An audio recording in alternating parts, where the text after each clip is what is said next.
We have a couple of excellent ladies coming up. Family Literacy Week is coming up later this month. I spaced out because I think it's next week. Yeah, it's next week.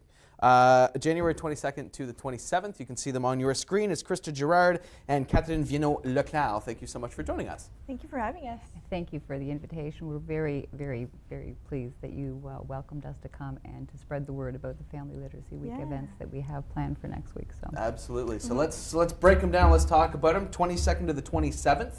It's Family Literacy Day is the 22nd, but you guys said we've got way too much to do. We're going to spread this around over a few days. So what is the plan?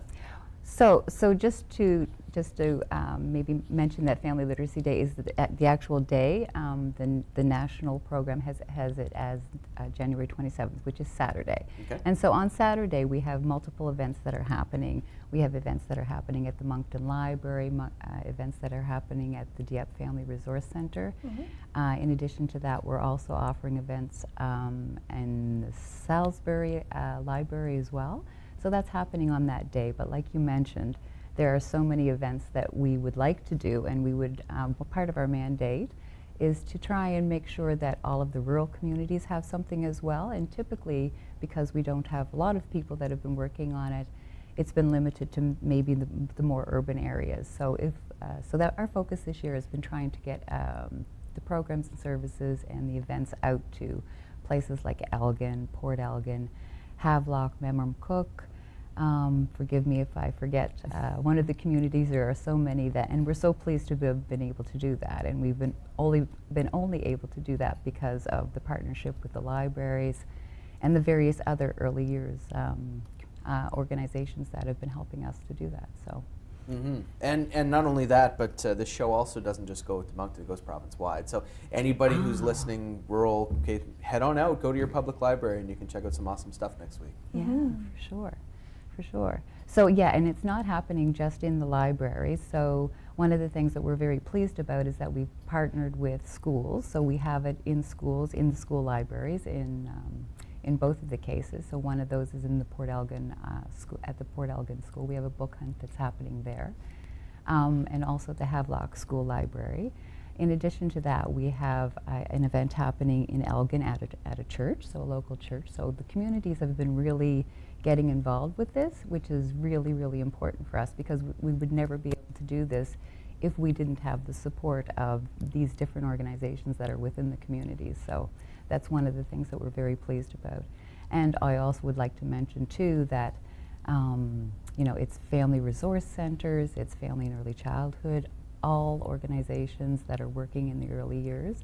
And the reason why this has come about has been that the Early Years Network had asked for us to try and investigate ways of making sure that we did that work. So, that's been very important to them. And so Catherine and I are part of a group of individuals who have tried to put these things together. And we're very pleased that within the short period of time that we've been meeting, that we've been able to come up with this. So thank you for sharing it to the public.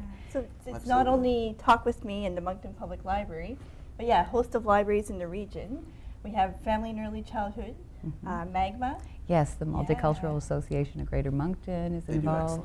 They do excellent work. They do. And in particular, they have a multicultural story and music event that's planned. I think that's for Friday mornings. In addition to that, the Tantramar Family Resource Center, who has been hosting family literacy events for 4 years, is hosting a wonderful event at Salem Elementary School. And the Dieppe Family, the Greater Moncton Family Resource Center, they're hosting a series of family literacy events at the Dieppe Library on Thursday as well. And what am I forgetting? Oh, also that we have some author visits, and we're really excited about that as well. Yeah, so that's on the Saturday. On the Saturday at the Family Resource Center in Dieppe. In the morning, there's going to be Firitu, who is a well-known character, I suppose, and an author, children's author, will be presenting in the morning. And in the afternoon, it's Jennifer McGrath-Kent. So we're very excited to have some authors, because it all kind of comes full circle with that. And as well at several of the public libraries, especially for Moncton Public Library, we'll be doing a book hunt.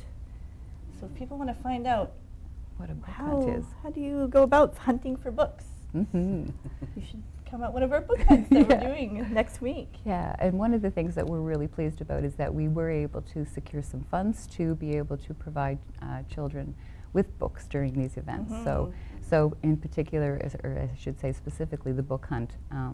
During the book hunt, families will come in and we'll be sharing some different kinds of literacy kinds of activities during the events. In addition to that, at the end they'll find a cache of books and be able to choose one of their favorites to bring home with them. So we're very excited about that. That sounds awesome. That's a full week of activities, and you guys ran those down with no notes, which is even more impressive. And I didn't have to ask a question in 6 minutes. That was really impressive. You got that all rattled out, and I'm just very impressed back here. There's Thanks, one more activity that we forgot to mention at the Moncton Public Library. Thank you. At 11:30, there's actually going to be a show by Art Richard, a bilingual show by Art Richard, who's a very well-known children's entertainer. So we're very excited to have a show by him on Saturday after, at 11:30. Yeah. So just a whole host of activities. Yeah, and one of the things I did want to specify too, because we kind of missed this when we did our promotion, because again, we're a committee that's only 3 months old, so we're taking this as a learning experience, right? And so one of the things we forgot to do was to let people know and let people know that most of our events are geared towards families with young children. So.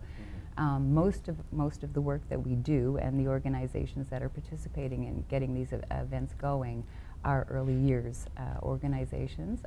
So the Talk With Me program, the libraries, the Family and Early Childhood, the Family Resource Center, they're mostly birth to 5 organizations, birth to 8, that kind of range. So while some of the events are intended for older children, most of them are geared towards. That doesn't mean that older children wouldn't be able to enjoy them, because I, at my ripe old age of, I'm not going to say, I enjoy the events. But mind you, I may be a preschooler. So that might be part of it. So yes, at the ripe old age of. Thank you for that. So you've got all of it together. What was it? You said 3 months to kind of put all this together. What kind of a whirlwind to the finish was it like to? We're not there yet. And thank you for bringing us closer to the finish line. And what would really make us happy is for people to come out to these events. So, the work is certainly worth it if we have people come. So thank you very much for helping people to at least know that these events are out there. And really it's about celebrating all the many ways that families do engage every day in literacy activities, and that it's not, sharing books is an important part of it, but it's not just that. It's about having fun and celebrating all those activities that we do regularly. So. Yeah, because it's the best way through which a child can learn is by having fun. Yeah. So it's all of these activities are just about engaging families and just getting them excited about activities that we see as literacy-based, but it's really all about fun. Yeah. It's just activities. If you just focus on that word right there, and it'll be always fun no matter what you're doing, as long as it's an activity. I want to say very much, very thank you for your kind words as well. I know our crew and myself as well, we're very, very happy, and thank you so much for that. We've got about 2 minutes, and I know that this core, no, it's been excellent. I know that the core part of a lot of these events, and you've said it's birth to 8, birth to 5, how important is it to engage young children with their families and getting them to read and making sure that they start reading at an early age? So from my opinion, from my point of view, it's critical, right? So engaging these activities, and it's something that we do naturally, right? Children are naturally curious, and as adults, we're still curious, and that's what propels us to learn. So whether you're sharing a book or whether you're doing any kind of activity, you're having conversations about it, you're making sure it's something that you enjoy, the child enjoys, and you feed off of each other. And one of the wonderful things, and the thing that Catherine and I like most about partnering to do these kinds of things, is that we enjoy it, right? And when we enjoy it, it's contagious, right? And so parents, when they enjoy those activities with their children, it spurs the child to want to do it more, and that equally makes the parent want to do it more with the child. And when we get together in a community sense and do these family literacy events, we're doing it as a community, so it spurs us as a community to be more likely to do these kinds of activities in the future, which again is just going to make us more literate and more knowledgeable, more curious, and It just And at snowballs from the- It there. snowballs yeah, from there. and at yeah. the base of it, it's always a good reminder to know that the child's very first teacher will always be their parent.